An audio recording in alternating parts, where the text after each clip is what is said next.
আমি শুনতে চাই। আচ্ছা স্যার, শুক্রাণু ও ডিম্বাণুর মিলনের ফলে জাইগোট সৃষ্টির মাধ্যমে নতুন জীব তৈরির প্রক্রিয়াকে যৌনজনন বলে। বহুকোষী শৈবালে সাধারণত যৌনজনন দেখা যায়। বহুকোষী সরল শৈবালে নির্দিষ্ট কোনো জননাঙ্গ থাকে না। দেহের যে কোনো কোষের অভ্যন্তরে জননকোষ তৈরি হতে পারে। যে কোষের অভ্যন্তরে জননকোষ তৈরি হয় তাকে গ্যামেটেনজিয়া বলে। কারা, নাইটেলা, সার্গাজম ইত্যাদি কিছু শৈবালে অ্যানথ্রেড নামে পুংজনন এবং জননাঙ্গ। অ্যানথেরেডিয়াম, এই লাইনে থাকো। অ্যানথেরেডিয়াম শব্দটাকে লিখতে পারো নাই? এ এন টি এইচ, বানান ভুল হয়েছে মেবি। এই যে দেখো ANTHERIDIUM, অ্যানথেরেডিয়াম।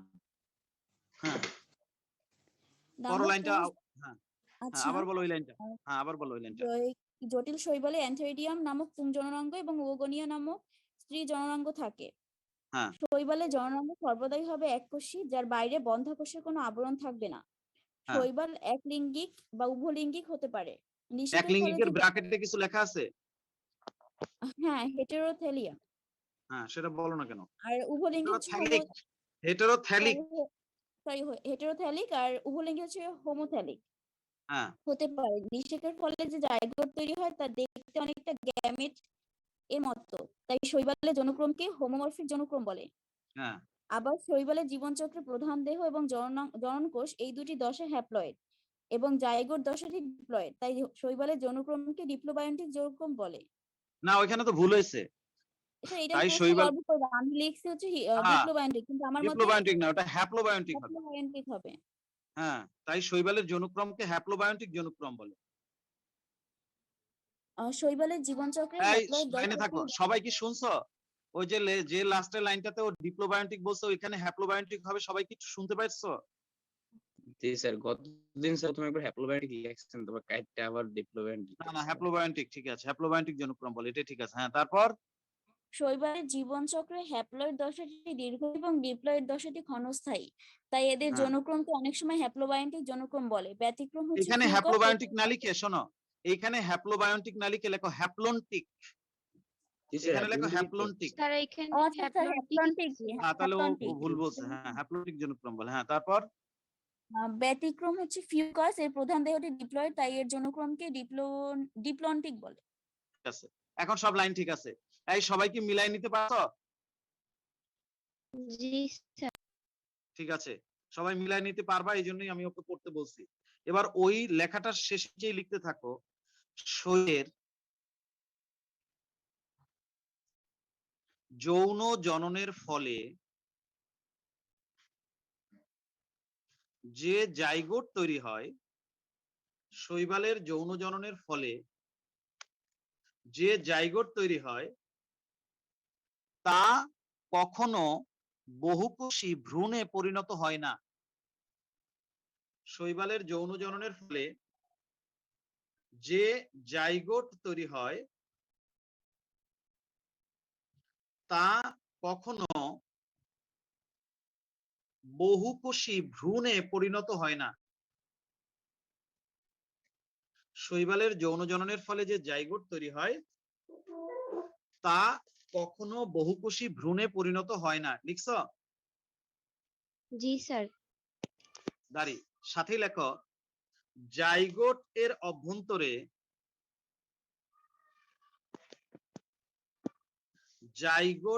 অভ্যন্তরে মিওসিস প্রক্রিয়ায়, ধরো এটা একটা জাইগোট, একটা শুক্রাণু আর একটা ডিম্বাণু মিলিত হয়ে জাইগোটটা তৈরি হলো। এই মনে করো শুক্রাণু, আর এই মনে করো ডিম্বাণু। শুক্রাণুটাও হ্যাপ্লয়েড, ডিম্বাণুটা হ্যাপ্লয়েড, কিন্তু জাইগোট কি হবে? ডিপ্লয়েড, তাই না? কিন্তু যে সমস্ত জীবের প্রধান দেহটা ডিপ্লয়েড, তাদের ক্ষেত্রে কি হয়? তাদের ক্ষেত্রে এই জাইগোট আস্তে আস্তে মাইটোসিস প্রক্রিয়া বিভাজিত হয়। এই মাইটোসিস প্রক্রিয়া বিভাজিত হয়ে জাইগোট থেকে তৈরি হয় একটা ভ্রূণ। সেই ভ্রূণ আস্তে আস্তে বড় হয়ে একটা গাছ তৈরি হয়, যে ক্ষেত্রে উদ্ভিদটাও হচ্ছে টুয়েন বা ডিপ্লয়েড। তাই এরকম। কিন্তু শৈবালের তো উদ্ভিদটা টুয়েন না, হ্যাপ্লয়েড। তাই জাইগোটটা যদি মাইটোসিস করে তাহলে তো হবে না। কারণ মাইটোসিসের ফলে তো ডিপ্লয়েড কোষ থেকে ডিপ্লয়েড কোষ তৈরি হবে, কিন্তু শৈবালের প্রধান দেহটা কি ডিপ্লয়েড না হ্যাপ্লয়েড? হ্যাপ্লয়েড। হ্যাপ্লয়েড। হ্যাপ্লয়েড, হ্যাঁ। তাই সে কি করবে? জাইগোটের ভেতরে সে মিওসিস করবে।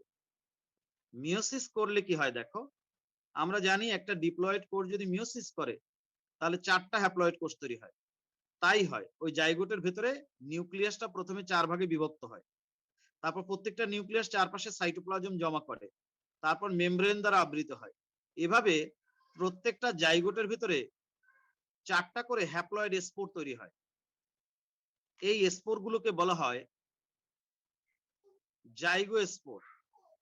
অনেক সময় মিওস্পোরও বলে, যেহেতু মিওসিস প্রক্রিয়া তৈরি হয়। তখন আবার জাইগোটটাকে জাইগোট না বলে বলা হয় জাইগোস্পোরাঞ্জিয়াম। স্পোরাঞ্জিয়াম, যে কোষের ভিতরে স্পোর তৈরি হয় তাকে স্পোরাঞ্জিয়াম বলে। যেহেতু এই স্পোরের নাম জাইগোস্পোর, তাই যে কোষের ভিতরে জাইগোস্পোর তৈরি হচ্ছে সেই কোষটাকে বলা হয় জাইগোস্পোরাঞ্জিয়াম, অর্থাৎ জাইগোটটার এখন নাম হয়ে যাবে জাইগোস্পোরাঞ্জিয়াম। তারপরে কি হবে? জাইগোস্পোরাঞ্জিয়ামটা ফেটে যাবে। ফেটে গেলে এই জাইগোস্পোর গুলো বাইরে বের হয়ে আসবে। আসার পরে এরা তো সবাই হ্যাপ্লয়েড। এরা কি করবে? অঙ্কুরিত হবে। অঙ্কুরিত হয়ে নতুন শৈবাল তৈরি হবে। নতুন শৈবাল তৈরি হবে, সেই শৈবালটা হবে অবশ্যই হ্যাপ্লয়েড। এই শৈবালের সিস্টেমটা হচ্ছে এরকম। কিন্তু শৈবালটা যদি একটা ডিপ্লয়েড জীব হতো তাহলে সে এই পথে যাইতো না, সে আসতো এই পথে। জাইগোটের ভিতরে মিওসিস না হয়ে হতো মাইটোসিস, তাহলে একটা ভ্রূণ তৈরি হতো, ভ্রূণ থেকে একটা গাছ হতো, গাছটা হতো ডিপ্লয়েড। কিন্তু শৈবাল যেহেতু একটা হ্যাপ্লয়েড উদ্ভিদ, তাই জাইগোট থেকে ভ্রূণ তৈরি না হয়ে জাইগোটের ভিতরে মিওসিস হয়। মিওসিস হলে জাইগোস্পোর বা নিওস্পোর নামক এক ধরনের হ্যাপ্লয়েড স্পোর তৈরি হয়। সেই স্পোর গুলো অঙ্কুরিত হয়ে আবার নতুন শৈবাল তৈরি হয়। এই জন্যই বলা হয় যে শৈবালের জাইগোট কখনো ভ্রূণে পরিণত হয় না, জাইগোটের ভেতরে মিওসিস প্রক্রিয়ায় জাইগোস্পোর বা মিওস্পোর তৈরি হয়। এই কথাটাই আমি এখন বলতে যাচ্ছি। তাহলে আগের লাইনটা এরকম লিখছো না, শৈবালের জাইগোট থেকে কখনো ভ্রূণ তৈরি হয় না, জাইগোটের অভ্যন্তরে মিওসিস প্রক্রিয়ায় জাইগোস্পোর বা মিওস্পোর তৈরি হয়। এই কথাটা লিখছো?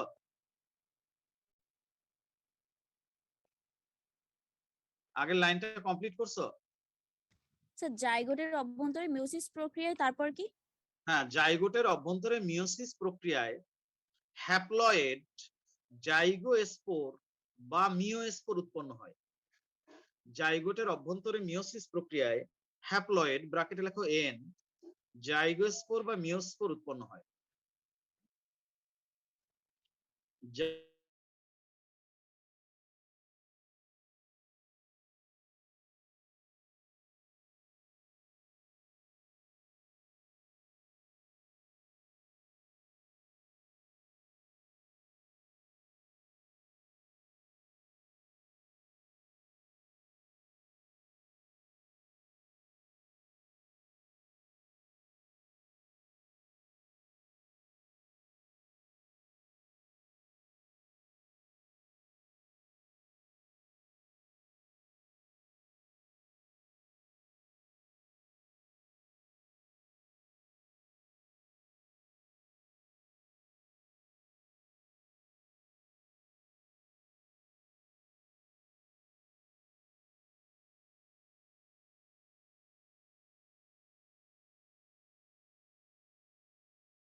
জি স্যার।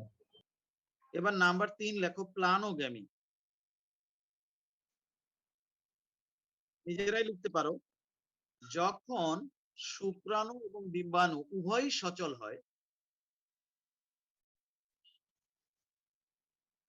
যখন শুক্রাণু ও ডিম্বাণু উভয়ই সচল হয়,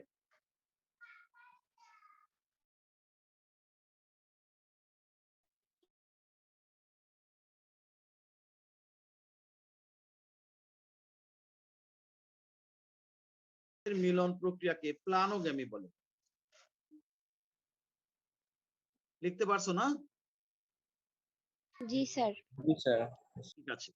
এবার আরেকটা বিষয় দেখো, অনেক সময় এমন হয় যে শুক্রাণু এবং ডিম্বাণু দুইটা দেখতে একই রকম হয়। আবার অনেক সময় এমন হয় শুক্রাণু এবং ডিম্বাণু দুইটা দেখতে দুই রকম হয়। দেখা গেল হয়তো শুক্রাণুটা হলো এরকম, ডিম্বাণুটা হলো এরকম, তাহলে দুইটা দুই রকম। এই দেখতে কি রকম তার উপর ভিত্তি করে আবার দুইটা ধরন আছে। যখন শুক্রাণু আর ডিম্বাণু দুইটা দেখতে একই রকম হয় তখন তাকে বলে আইসোগ্যামি। আবার যখন দেখতে দুইটা দুই রকম হয় তখন তাকে বলা হয় অ্যানাইসোগ্যামি। এই কথাটা আমরা এখন ইউজ করব। লেখো, আলাদা লাইন করে নিচে লেখো, শুক্রাণু ও ডিম্বাণুর আকৃতির উপর ভিত্তি করে শৈবালের যৌনজনন দুই প্রকার। শুক্রাণু ও ডিম্বাণুর আকৃতির উপর ভিত্তি করে শৈবালের যৌনজনন দুই প্রকার, যথা নাম্বার 1 আইসোগ্যামি। হাইফেন দিয়ে লেখো, যখন শুক্রাণু ও ডিম্বাণু একই রকম দেখতে হয় বা দেখতে একই রকম হয় তখন তাদের মিলন প্রক্রিয়া, যখন শুক্রাণু ও ডিম্বাণু দেখতে একই আকৃতির হয় বা একই রকম হয় তখন তাদের মিলন প্রক্রিয়াকে আইসোগ্যামি বলে। আর নাম্বার 2 লেখো অ্যানাইসোগ্যামি। যখন শুক্রাণু ও ডিম্বাণু ভিন্ন আকৃতির হয় গ্যামি বলে। যখন শুক্রাণু ও ডিম্বাণু ভিন্ন আকৃতির হয় তখন তাদের মিলন প্রক্রিয়াকে অ্যানাইসোগ্যামি বলে।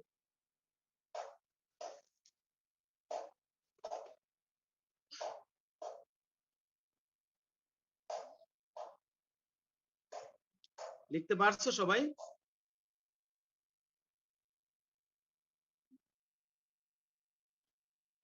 এই আজকের ব্যাচে তোমরা এত পিছনে পড়লা কেন? ওরা দেখি শৈবাল শেষ করে ছত্রাক শুরু করছে, তোমরা পিছনে পড়লা কেন? একটা ক্লাস অন্তত ক্লাস পিছনে হয় নাই। ও, একটা না দুইটা ক্লাস পিছনে পড়ছো। জি স্যার। ওরা তো আমার সমস্যার কারণে ক্লাস নিতে না, তাহলে ওই ক্লাস করবা কবে? একটা শিডিউল বের করো না। স্যার একদিন আমাদের একটু বেশি পড়াই দেন, মানে এই যে শনি সোম আমাদের বেশি। তোমাদের তো দুইটা ক্লাস পিছনে পড়ছো তোমরা রে। ওরা শৈবাল শেষ করেছে, ছত্রাক ধরছে ওরা। আচ্ছা, শৈবালের যৌনজনন শেষ। এবার আমরা একটা আলাদা শৈবাল নিয়ে পড়ব। সেই শৈবালটার নাম হচ্ছে ইউলোথ্রিক্স। নিচে একটা স্টার চিহ্ন দাও, স্টার চিহ্ন দিয়ে লেখো ইউলোথ্রিক্স। এই শৈবালটা নিয়ে আমরা আলাদাভাবে একটু পড়ব।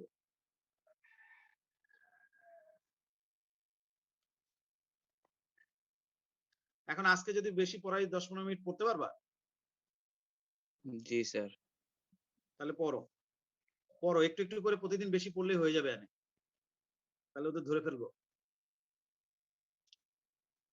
আচ্ছা, প্রথমে আমি একটা ছবি আঁকি, তোমরাও ছবিটা আঁকো। খাতার ডান পাশের ছবিটা আঁকো, পরে বাম পাশে বর্ণনা দিব। ইউলোথ্রিক্স নিয়ে তো অনেক কথা বলেওছি। এটা একটা লম্বা সুতার মতো শৈবাল।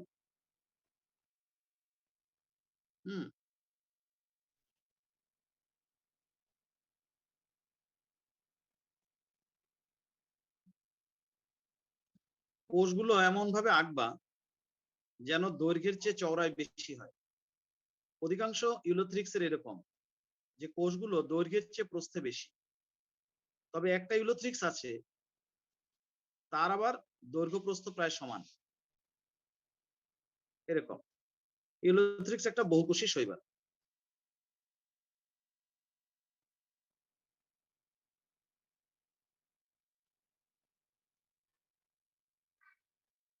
দুই স্তর বিশিষ্ট কোষ প্রাচীর থাকে,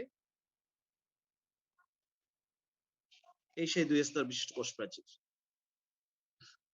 কোষ প্রাচীর দুই স্তর বিশিষ্ট। হ্যাঁ,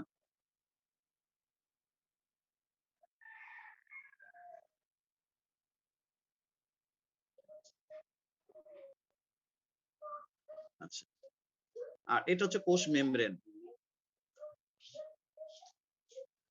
বা কোষ পর্দা বা কোষ ঝিল্লি যা বলো।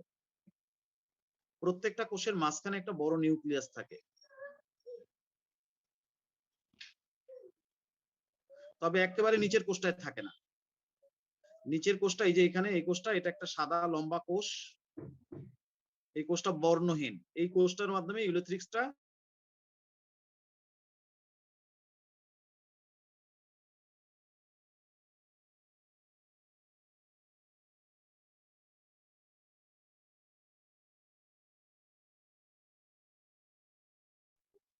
প্রত্যেকটা কোষে মাঝখানে একটা বড় নিউক্লিয়াস থাকে, আর এই নিউক্লিয়াসকে ঘিরে থাকে হচ্ছে বড় বড় একটা ক্লোরোপ্লাস্ট। ক্লোরোপ্লাস্টটা এমন যে দুই দিক দিয়ে এসে নিউক্লিয়াসটাকে বেষ্টন করে রাখে। এটাকে অতটা 3D ভিউ দেওয়া তো আর সম্ভব না।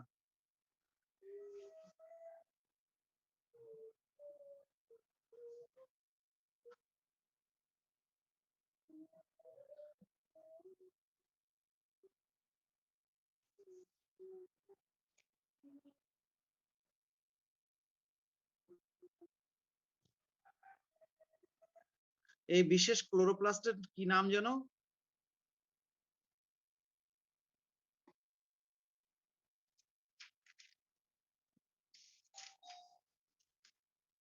এই যে ক্লোরোপ্লাস্টের ছবিটা দেখো কেমন, এভাবে তো আমরা আঁকতে পারি নাই,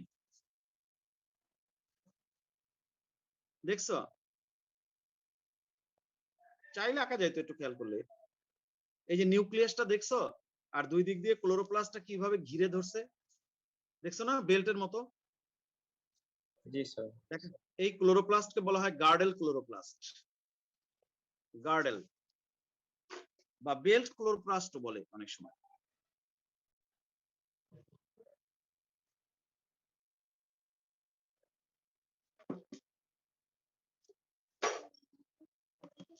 ক্লোরোপ্লাস্টের মধ্যে আবার পাইরিনয়েড দানা দেখা যায়, সেটা আছে, সেটা আমরা লেখার মধ্যে দিয়ে দিব না। আর সাইটোপ্লাজমটা, এখানে তো আর সাইটোপ্লাজমটা ফুটায় তুলতে পারি নাই, ক্লোরোপ্লাস্ট দিয়ে ঘিরে ফেলছি। সাইটোপ্লাজমটা থাকে প্রিমর্ডিয়াল ইউট্রিকল ধরনের। প্রিমর্ডিয়াল ইউট্রিকল বলেছি না শব্দটা? একটা আদর্শ শৈবাল কোষের গঠন যখন পড়ছিলাম তখন প্রিমর্ডিয়াল ইউট্রিকল বলি নাই নাকি বলছি? কথা বলো না কেন? বলছিলেন স্যার। হ্যাঁ, ক্লোরোপ্লাস্ট সরি সাইটোপ্লাজমটা এমন হবে, ধরো এটা একটা কোষ, হ্যাঁ, একই সাথে ক্লোরোপ্লাস্ট আর সাইটোপ্লাজম তো দেখানো কঠিন, যেহেতু ক্লোরোপ্লাস্টটা সাইজে অনেক বড় থাকে। সাইটোপ্লাজম যেটা থাকে সেটা এরকম, ধরো এটা ধরো নিউক্লিয়াস, এটা ধরো কোষের মেমব্রেন, এই চারপাশে সাইটোপ্লাজম আছে, মেমব্রেন সংলগ্ন এই জায়গাটাতে সাইটোপ্লাজম আছে। তারপরে এই সাইটোপ্লাজম থেকে কতগুলো এরকম লম্বা লম্বা ফিতার মতো গঠন তৈরি হয়, এরকম এরকম। এখন তাহলে কি দাঁড়াচ্ছে? এইটা সাইটোপ্লাজম, যে জায়গাগুলোতে আমি এখন ডট ডট দিচ্ছি এটা সাইটোপ্লাজম, এটা তো নিউক্লিয়াস।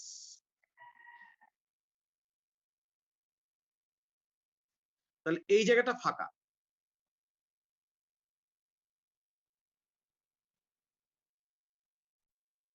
আর এইটা কিন্তু সাইটোপ্লাজম।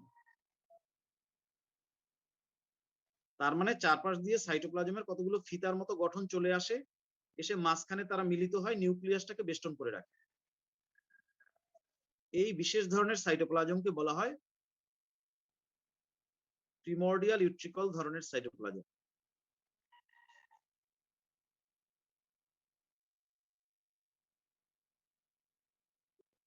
প্রিমোরডিয়াল ইউট্রিকাল সাইটোপ্লাজম। এই জিনিসটা এই ইউলোথ্রিক্সের ক্ষেত্রেও দেখা যায়। আর একটা জিনিস হচ্ছে ইউলোথ্রিক্স কিন্তু এক ধরনের বেন্থিক শৈবাল, তাই না? বেন্থিক, যে শৈবালের পাদদেশ জলাশয়ের তলদেশে আবদ্ধ থাকে আর বাকি অংশটা পানিতে মুক্তভাবে ভাসতে থাকে, সেই শৈবালকে বলা হয় বেন্থিক শৈবাল। সেই হিসেবে ইউলোথ্রিক্স একটা বেন্থিক শৈবাল। আবার দৈহিক গঠনের উপর ভিত্তি করে ইউলোথ্রিক্স হচ্ছে এক ধরনের বহুকোষী সূত্রাকার শৈবাল, ফিলামেন্টাস। পৃথিবীতে ইউলোথ্রিক্সের প্রায় 60টা প্রজাতি আছে। কয়টা প্রজাতি আছে পৃথিবীতে ইউলোথ্রিক্সের?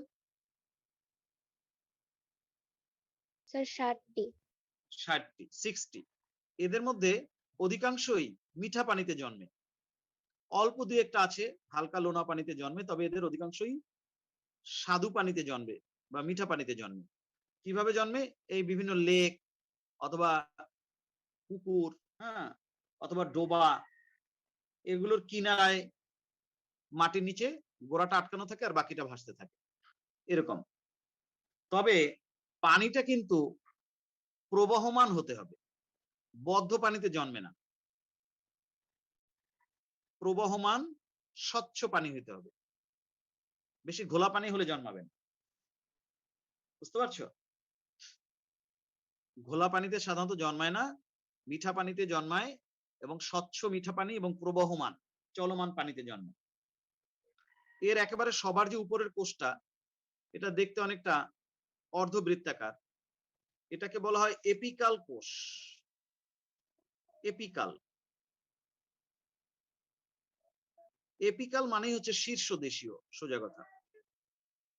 সবার শেষ প্রান্তের কোষটাকে বলা হয় এপিকাল কোষ বা অগ্রস্থ কোষ, আর সবার নিচের লম্বা বর্ণহীন কোষটাকে বলা হয় হোল্ড ফাস্ট বা হেপ্টেরন। আর এগুলোকে মাঝখানের এগুলোকে বলা হয় মধ্যবর্তী কোষ। বলতেও পারো মধ্যবর্তী কোষ, না বললেও সমস্যা নেই। তাহলে এই সবটা সম্পর্কে একটা ছোট বর্ণনা দিয়ে দিই ইউলোথ্রিক্সের। আর ইউলোথ্রিক্সের তো প্রজাতি আছে 60টা, এই জন্য ক্রোমোজোমের সংখ্যা সবার সমান নয়। এক একটা প্রজাতির ক্রোমোজোম সংখ্যা একরকম। কারো ক্রোমোজোমের সংখ্যা 5 প্রতিটা দেহকোষে আর কি, কারো 6, কারো 8, এরকম। এই জন্য একটা রেঞ্জ দিয়ে দিব 5 থেকে 14। প্রজাতির উপর নির্ভর করে এদের ক্রোমোজোম সংখ্যা 5 থেকে 14। যে প্রজাতির 5টা তার সবারই 5টা, প্রত্যেকটা কোষেই 5টা ক্রোমোজোম। কিন্তু যার 6টা বা 8টা বা যার 14টা, তার সবগুলো কোষে, একটা প্রজাতির মধ্যে এক এক কোষে এক এক রকম না। কিন্তু প্রজাতি যেহেতু অনেক, এক এক প্রজাতির ক্রোমোজোম সংখ্যা এক এক রকম, সেটা 5 থেকে কারো 10 বা 12 বা 14 পর্যন্ত। তাহলে আমরা সবশেষে একটা ইউলোথ্রিক্সের একটা দৈহিক বর্ণনা দিয়ে দিই। দেখো, ইউলোথ্রিক্স শব্দটা যতবারই লিখবা এরকম ভাবে লিখবা, বড় হাতের প্রথম অক্ষর আন্ডারলাইন করবে, এটা যেহেতু একটা বৈজ্ঞানিক নাম। দেখো, ইউলোথ্রিক্স এক প্রকার বহুকোষী সূত্রাকার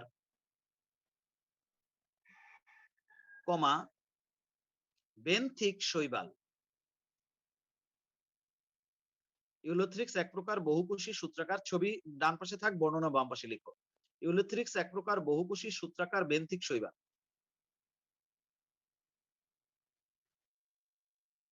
স্যার সূত্রাকারের পরে কি বলছেন স্যার, এটা বুঝি নাই। বেন্থিক, বেন্থিক, বেন্থিক মানে হচ্ছে যে শৈবালের পাদদেশ মাটির সাথে আটকানো থাকে আর বাকি অংশ পানিতে ভাসতে থাকে।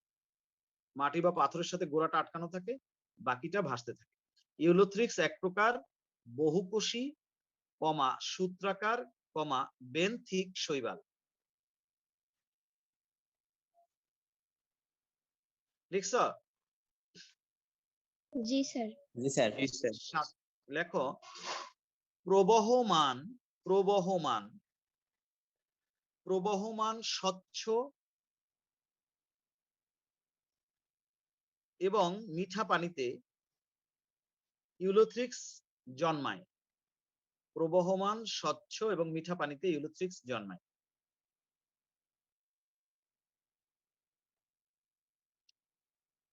দাঁড়ি, পৃথিবীতে ইউলোথ্রিক্স এর প্রায় 60টি প্রজাতি রয়েছে। পৃথিবীতে ইউলোথ্রিক্স এর প্রায় 60টি প্রজাতি রয়েছে, 60। পৃথিবীতে ইউলোথ্রিক্স এর প্রায় 60টি প্রজাতি রয়েছে।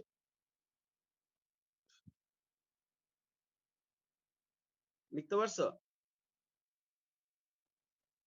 জি জি স্যার। স্যার। দাঁড়ি, সাথেই লেখো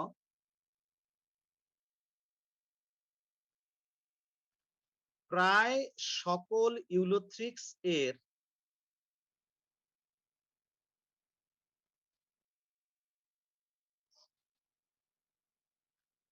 প্রায় সকল ইউলোথ্রিক্স এর দুই প্রান্তের দুটি কোষ ব্যতীত অবশিষ্ট কোষগুলি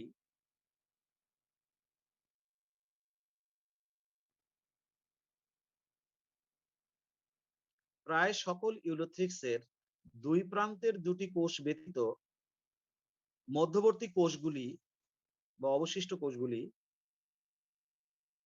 দৈর্ঘ্যের চেয়ে প্রস্থে 2 থেকে 6 গুণ বড়।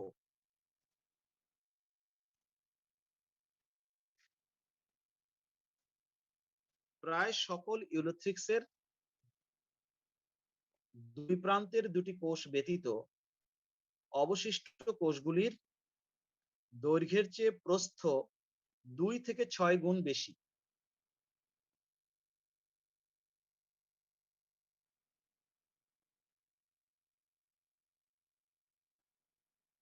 লিখতে পারছো?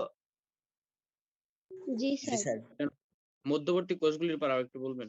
হ্যাঁ, প্রায় সকল ইউলোথ্রিক্স এর দুই প্রান্তের দুটি কোষ ব্যতীত মধ্যবর্তী কোষগুলির দৈর্ঘ্যের চেয়ে প্রস্থ 2 থেকে 6 গুণ বেশি বা বড়।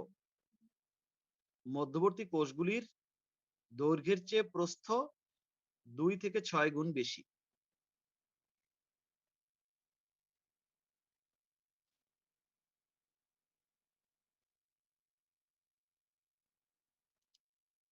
দুই প্রান্তের দুটি কোষ ব্যতীত মধ্যবর্তী কোষগুলির দৈর্ঘ্যের চেয়ে প্রস্থ 2 থেকে 6 গুণ বেশি। লিখতে পারছো? জি স্যার। আচ্ছা, সাথেই লেখো ইউলোথ্রিক্স, এটা সংক্ষেপে লিখলাম, মনিলিফর্মিস, এটা একটা জাত আর কি, প্রজাতি। 60টা তো প্রজাতি, এর মধ্যে এটা একটা। ইউলোথ্রিক্স মনিলিফর্মিস এর কোষের দৈর্ঘ্য ও প্রস্থ প্রায় সমান। ইউলোথ্রিক্স মনিলিফর্মিস এর কোষের দৈর্ঘ্য ও প্রস্থ প্রায় সমান। ইউলোথ্রিক্স মনিলিফর্মিস এর কোষের দৈর্ঘ্য ও প্রস্থ প্রায় সমান।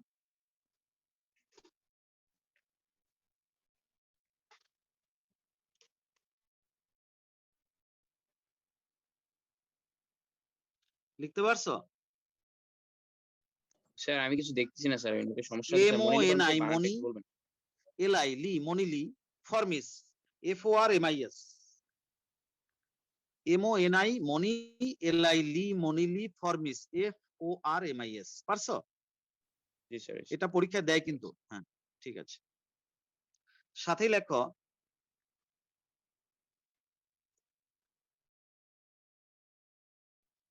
সর্বাপেক্ষা অর্ধবৃত্তাকার যাকে এপিকাল কোষ বলে, EPIAPCAL, কাল, এপিকাল। সর্বাপেক্ষা উপরের কোষটি অর্ধবৃত্তাকার যাকে এপিকাল কোষ বলে এবং সর্বাপেক্ষা নিচের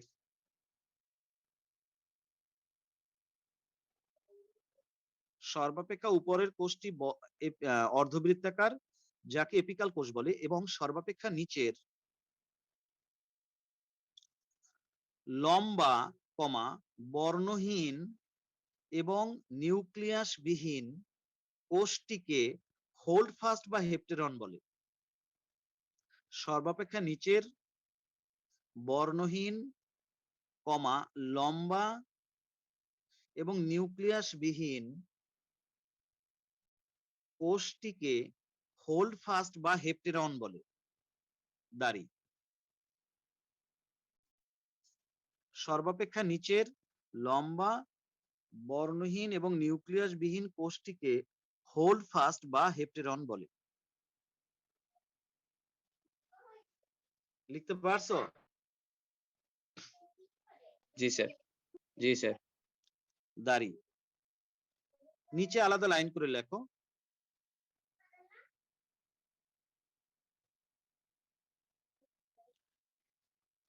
প্রতিটি কোষের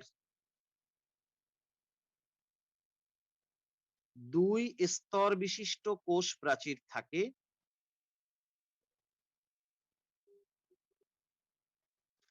প্রতিটি কোষের দুই স্তর বিশিষ্ট কোষ প্রাচীর থাকে, যার ভেতরের স্তরটি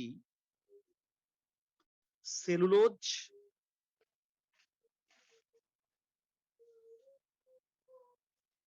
প্রতিটি কোষের দুই স্তর বিশিষ্ট কোষ প্রাচীর থাকে,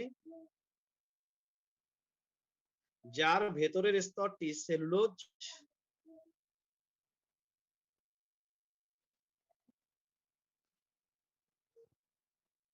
এবং বাইরের স্তরটি পেকটিন ও মিউসিলেজ দিয়ে তৈরি। পেকটিন, PECTIN, পেকটিন ও মিউসিলেজ দিয়ে তৈরি। মিউসিলেজ।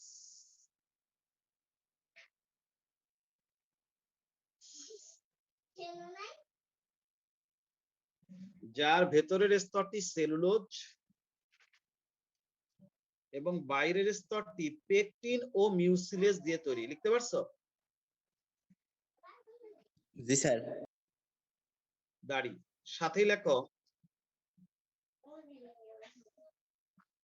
সাথেই লেখো কোষের মাঝখানে একটি বড়, কমা উজ্জ্বল নিউক্লিয়াস থাকে।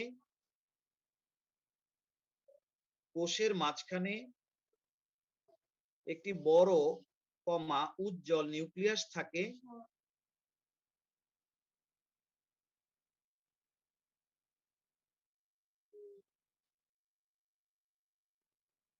কোষের মাঝখানে একটি বড়, কমা উজ্জ্বল নিউক্লিয়াস থাকে এবং একটি বৃহৎ ক্লোরোপ্লাস্ট তাকে বেষ্টন করে রাখে। এবং একটি বৃহৎ ক্লোরোপ্লাস্ট তাকে বেষ্টন করে রাখে, যাকে গার্ডেল ক্লোরোপ্লাস্ট বলে। এবং একটি বৃহৎ ক্লোরোপ্লাস্ট তাকে বেষ্টন করে রাখে, যাকে গার্ডেল ক্লোরোপ্লাস্ট বলে।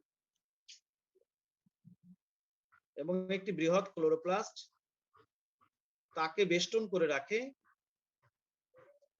ওদের একটু কিছু খাইতে দিতে পারো না? নাই কিছু খাওয়ার? হ্যাঁ, একটু আঙুর টাঙুর দেওয়া কিছু। এবং একটি বৃহৎ ক্লোরোপ্লাস্ট তাকে বেষ্টন করে রাখে, যাকে গার্ডেল ক্লোরোপ্লাস্ট বলে। লিখছো? জি স্যার। ওর কটা আঙুর দাও, দেখো আছে কিনা। আচ্ছা, লিখছো না? এবার লেখো, সাথে লেখো ক্লোরোপ্লাস্টের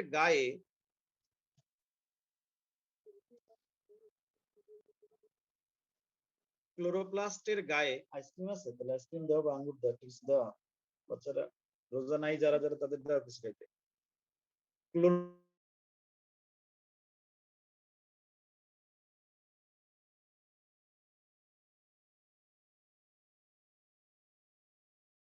গায়ে পাইরিনয়েড দানা দেখা যায়।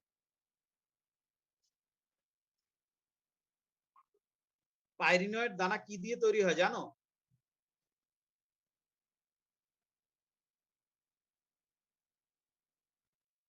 মাঝখানে থাকে প্রোটিন, দিকে থাকে শর্করা এবং দেখতে হয় চকচকে উজ্জ্বল। লিখছো না ক্লোরোপ্লাস্টের গায়ে পাইরিনয়েড দানা দেখা যায়, লিখছো? জি স্যার। ঠিক আছে, আরেকটা কথা লেখো, ইউলোথ্রিক্স এর সাইটোপ্লাজম, এই শব্দটা লেখো। ইউলোথ্রিক্স এর সাইটোপ্লাজম প্রিমর্ডিয়াল ইউট্রিকল ধরনের, এই কথাটা লেখো। ছিঁড়ে যাবে। ইউলোথ্রিক্স এর সাইটোপ্লাজম প্রিমর্ডিয়াল ইউট্রিকল ধরনের।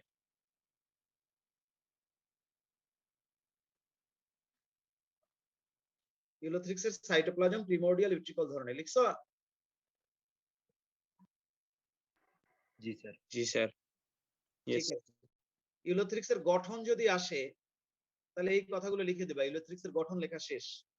এবার আমরা লিখবো ইউলোথ্রিক্স এর জনন, নিচে আলাদা করে লাইন লেখো, ইউলোথ্রিক্স এর জনন।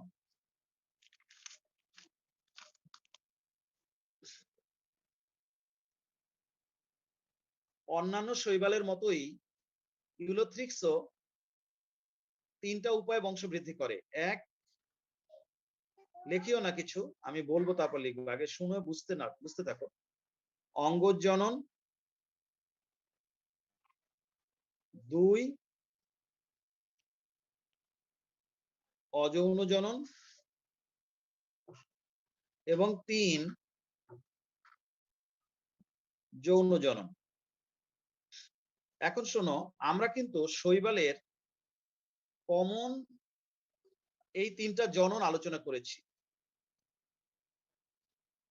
তার প্রায় অধিকাংশ পদ্ধতি এই ইউলোথ্রিক্সের জন্য প্রযোজ্য, কিছু কিছু ক্ষেত্র ছাড়া। যেমন তোমার অঙ্গজননের ক্ষেত্রে তুমি যে টিউবার বা বুলবিল বা অ্যামাইলামেস্টারের কথা বলেছো, ওগুলো ইউলোথ্রিক্সের জন্য প্রযোজ্য নয়।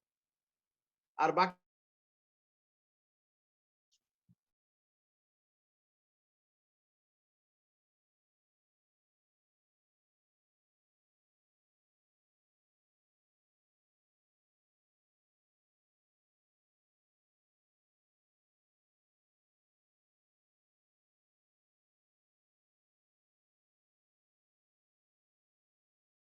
হবে, এটা প্রযোজ্য।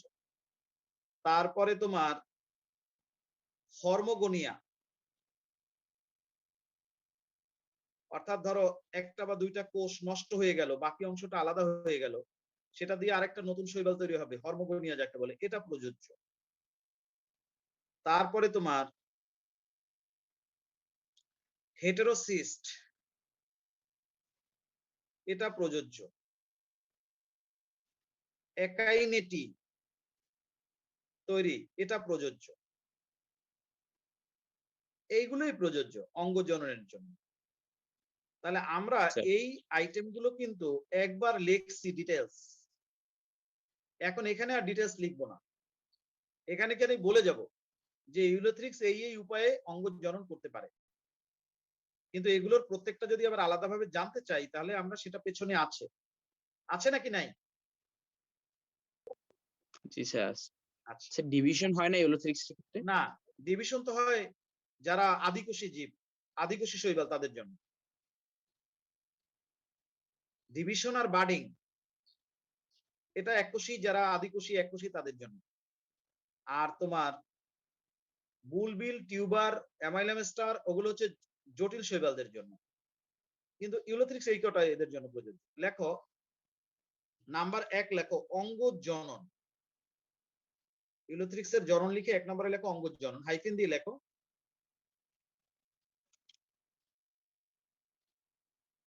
ইউলোথ্রিক্স খন্ডায়ন, কমা হরমোগোনিয়া, কমা হেটেরোসিস্ট ও একাইনেটি তৈরির মাধ্যমে অঙ্গজনন সম্পন্ন করে। খন্ডায়ন, হরমোগোনিয়া, হেটেরোসিস্ট ও একাইনেটি তৈরির মাধ্যমে অঙ্গজ জনন সম্পন্ন করে।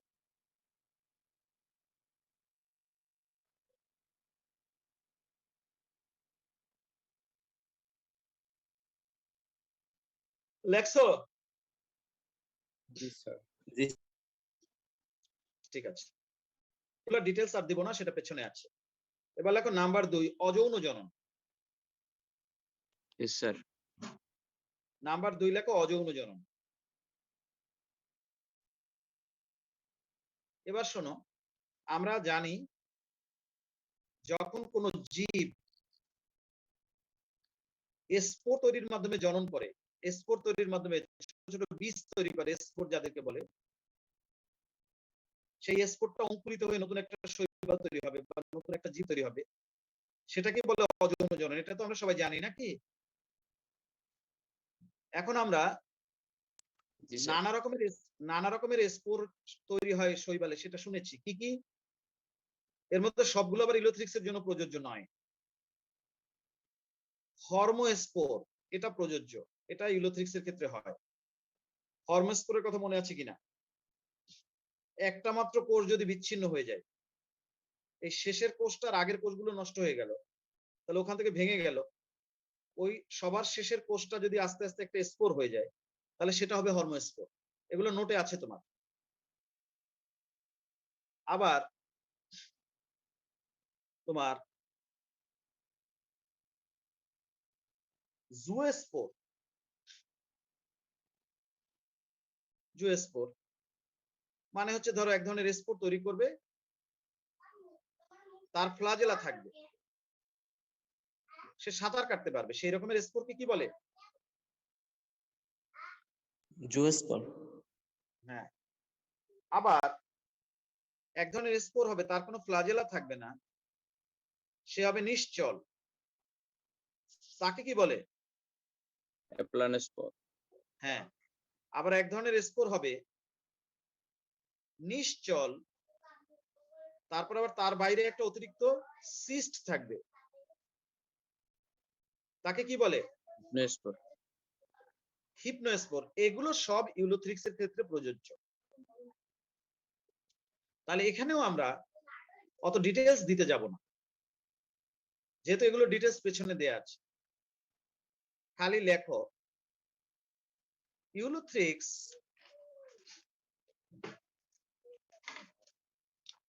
লেখো হরমোস্পোর, কমা জুওস্পোর, কমা এবারে কিছু দাও না কেন? হ্যাঁ, আঙুর দিছি, খাও না কেন তুমি? হরমোস্পোর, জুওস্পোর, অ্যাপ্লানোস্পোর, হিপনোস্পোর ইত্যাদি উৎপাদনের মাধ্যমে অযৌন জনন সম্পন্ন করে। ইউলোথ্রিক্স, হরমোস্পোর, জুওস্পোর, অ্যাপ্লানোস্পোর, হিপনোস্পোর ইত্যাদি উৎপাদনের মাধ্যমে অযৌন জনন সম্পন্ন করে। লিখছ? জি স্যার। জি স্যার। আচ্ছা, এখন এখানে একটু কথা বলতে হবে। এটা ধরো একটা ইউলোথ্রিক্স, ওর যে কোষটার মধ্যে স্পোর তৈরি হবে, সেই কোষটা কিন্তু এরকম ফুলে উঠবে, তারপর ওটার মধ্যে স্পোর তৈরি হবে। সেই স্পোরটা যে রকমের হোক না কেন, জুওস্পোর বা অ্যাপ্লানোস্পোর বা হিপনোস্পোর যাই হোক না কেন, যে কোষটা ফুলে ওঠে, যার ভেতরে স্পোর তৈরি হয়, তাকে কি বলে?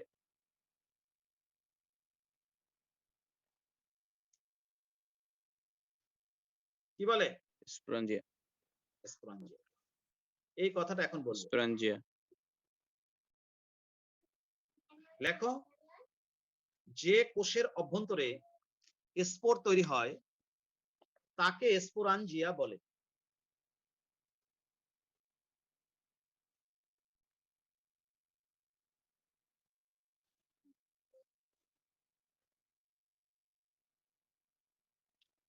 যে কোষের ভেতরে স্পোর তৈরি হয় তাকে কি বলে? স্পঞ্জিয়া। এখন শোনো, ইউলোথ্রিক্স সাধারণত কি করে জানো? জুস্পোর তৈরি করে। সেই জুস্পোরটাই একসময় ফ্লাজেলা হারিয়ে অ্যাপ্লানোস্পোর হয়ে যায়।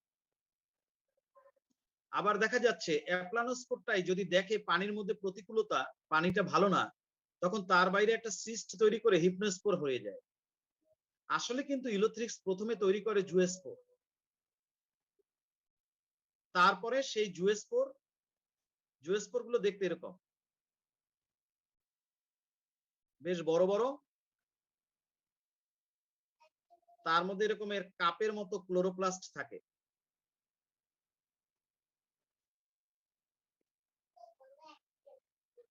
এটা ক্লোরোপ্লাস্ট। আর ইউলোথ্রিক্সের একটা নিজস্ব নিউক্লিয়াস আছে, এটা হচ্ছে নিউক্লিয়াস। এরকমের স্পোর সে তৈরি করে। এটা হচ্ছে ক্লোরোপ্লাস্ট।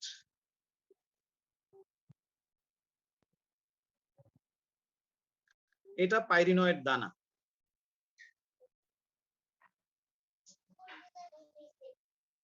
পাইরিনয়েড দানাটাকে দেখতে মনে হয় যেন চোখের মতো, সেই জন্য অনেক সময় এটাকে আই স্পট বলে। কি বলে? I spot. এটা তার নিউক্লিয়াস। এবং যেহেতু এই স্পোরটার নিজের ক্লোরোপ্লাস্ট থাকে, ক্লোরোফিল থাকে, সূর্যের আলোর মাধ্যমে সে নিজের খাবার নিজে তৈরি করে, তাই এই স্পোর নিজে নিজে ঘুরে বেড়ায়, স্বাধীনভাবে সাঁতার কাটে, কারো ধার ধারা লাগে না, কারণ নিজের খাবার নিজে তৈরি করে, ধার ধারবে কার? এবং ইউলোথ্রিক্স সাধারণত 3 প্রকার স্পোর তৈরি করে। কি কি? এক ধরনের স্পোর তৈরি করে এরকম, আর এক ধরনের স্পোর সাইজে ছোট, অন্যান্য গুণাগুণ সব আগের মতোই, খালি সাইজে ছোট।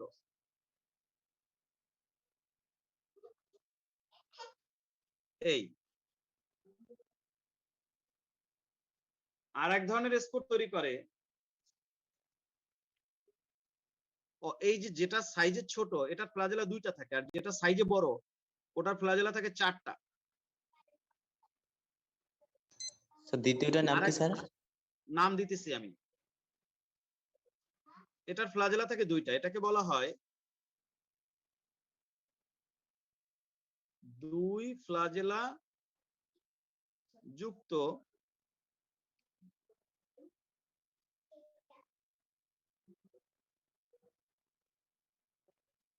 মাইক্রোজুস্পোর। আর এটাকে বলে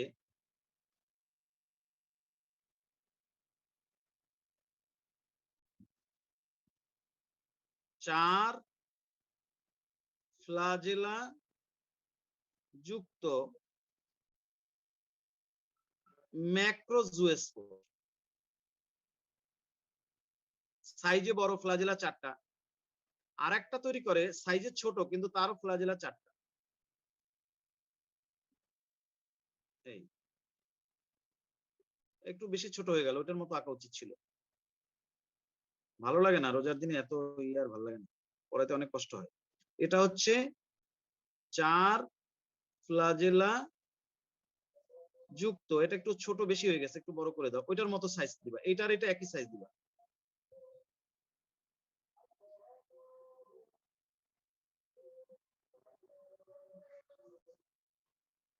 তাহলে কয় রকমের স্পোর হলো দেখো?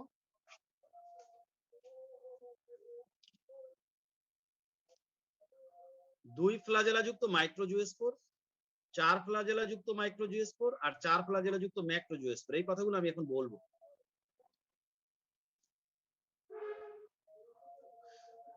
এগুলো ছবি আঁকলে আঁকো, না আঁকলে লেখো। লেখো, ইউলোথ্রিক্স সাধারণত জুস্পোর উৎপাদনের মাধ্যমে অযৌন জনন সম্পন্ন করে। ইউলোথ্রিক্স সাধারণত জুস্পোর উৎপাদনের মাধ্যমে অযৌন জনন সম্পন্ন করে।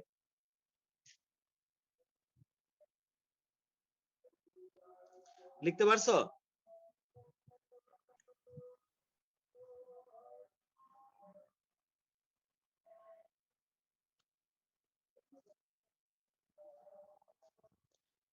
কথাটা লিখছো? জি স্যার। ইউলোথ্রিক্স সাধারণত জুস্পোর উৎপাদনের মাধ্যমে অযৌন জনন সম্পন্ন করে। সাথে লেখো ইউলোথ্রিক্স 3 প্রকার জুস্পোর উৎপাদন করে থাকে, যথা ইউলোথ্রিক্স 3 প্রকার জুস্পোর উৎপাদন করে থাকে, যথা 4 ফ্লাজেলা যুক্ত বড় ম্যাক্রোজুস্পোর,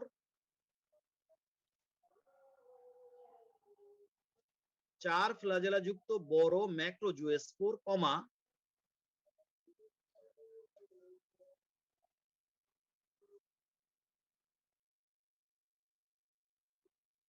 ইউলোথ্রিক্স 3 প্রকার জুস্পোর উৎপাদন করে থাকে, যথা 4 ফ্লাজেলা যুক্ত বড় ম্যাক্রোজুস্পোর, কমা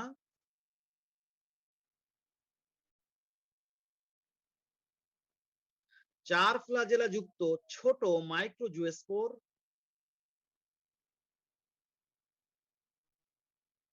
4 ফ্লাজেলা যুক্ত ছোট মাইক্রোজুস্পোর এবং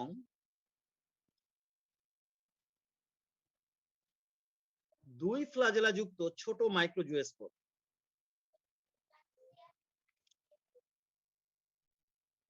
2 ফ্লাজেলা যুক্ত ছোট মাইক্রোজুস্পোর।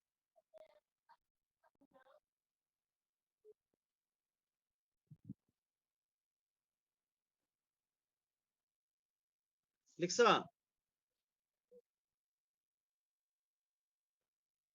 জি স্যার। সাথে লেখো প্রতিটি জুস্পোরে একটি বড় পেয়ালা সদৃশ ক্লোরোপ্লাস্ট থাকে। প্রতিটি জুস্পোরে একটি বড় পেয়ালা সদৃশ ক্লোরোপ্লাস্ট থাকে।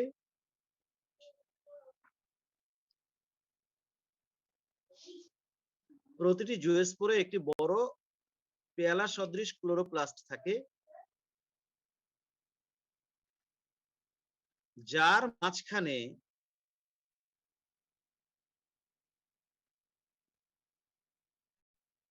একটি উজ্জ্বল পাইরিনয়েড দানা থাকে, যার মাঝখানে একটি উজ্জ্বল পাইরিনয়েড দানা থাকে,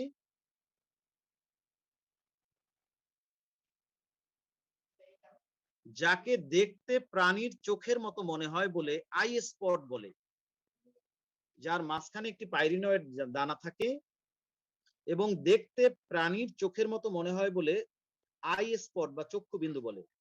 প্রতিটি জুস্পোরে একটি বড় পেয়ালা সদৃশ ক্লোরোপ্লাস্ট থাকে, যার মাঝখানে একটি পাইরিনয়েড দানা থাকে, যাকে দেখতে প্রাণীর চোখের মতো মনে হয় বলে আই স্পট বা চক্ষুবিন্দু বলে। প্রতিটি জুস্পোরে একটি বড় পেয়ালা সদৃশ ক্লোরোপ্লাস্ট থাকে, যার মাঝখানে একটি পাইরিনয়েড দানা থাকে, যাকে দেখতে প্রাণীর চোখের মতো মনে হয় বলে আই স্পট বলে। লিখছো? জি স্যার। সাথে লেখো জুস্পোর গুলি স্বভোজী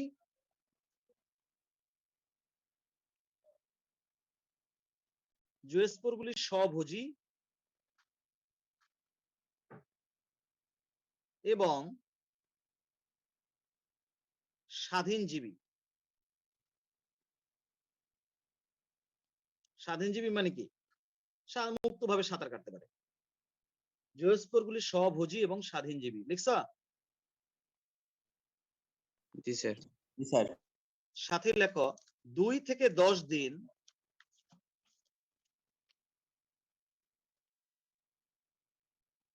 পানিতে স্বাধীনভাবে সাঁতার কাটার পর 2 থেকে 10 দিন পানিতে স্বাধীনভাবে সাঁতার কাটার পর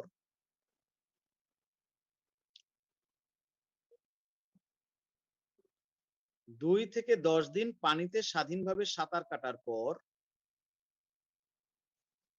জুওস্পোরগুলি ফ্লাজেলা হারিয়ে নিশ্চল অ্যাপ্লানোস্পোরে পরিণত হয়।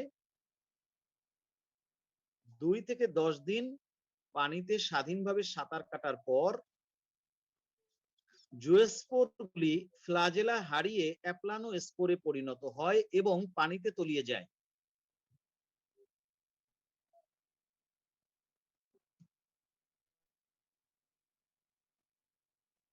দুই থেকে 10 দিন পানিতে সাঁতার কাটার পর জুওস্পোরগুলি ফ্লাজেলা হারিয়ে অ্যাপ্লানোস্পোরে পরিণত হয় এবং পানিতে তলিয়ে যায়।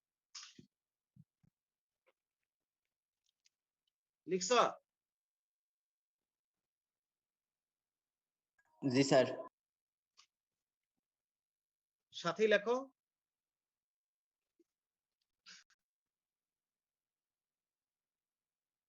মাটিতে পতিত হওয়ার পর, কারণ অ্যাপ্লানোস্পোর তলায় যখন পানি নিচে যায়, পানি নিচে তো থাকে মাটি, মাটিতে পতিত হওয়ার পর অ্যাপ্লানোস্পোর অঙ্কুরিত হয়ে নতুন শৈবাল জন্ম লাভ করে। মাটিতে পতিত হওয়ার পর অ্যাপ্লানোস্পোর অঙ্কুরিত হয়ে নতুন শৈবাল জন্ম লাভ করে। আজকে আর পারবো না, আর অল্প একটু আছে ইউলোথ্রিক্সের যৌন জনন, ওইটা বললেই ওদেরকে ধরে ফেলতে পারবো আমরা। স্যার অ্যাপ্লানোস্পোর মাটিতে পতিত হওয়ার পর অ্যাপ্লানোস্পোর অঙ্কুরিত হয়ে নতুন ইউলোথ্রিক্স জন্ম লাভ করে। মাটিতে পতিত হওয়ার পর অ্যাপ্লানোস্পোর অঙ্কুরিত হয়ে নতুন ইউলোথ্রিক্স জন্ম লাভ করে। মাটিতে পতিত হওয়ার পর অ্যাপ্লানোস্পোর অঙ্কুরিত হয়ে নতুন ইউলোথ্রিক্স জন্ম লাভ করে।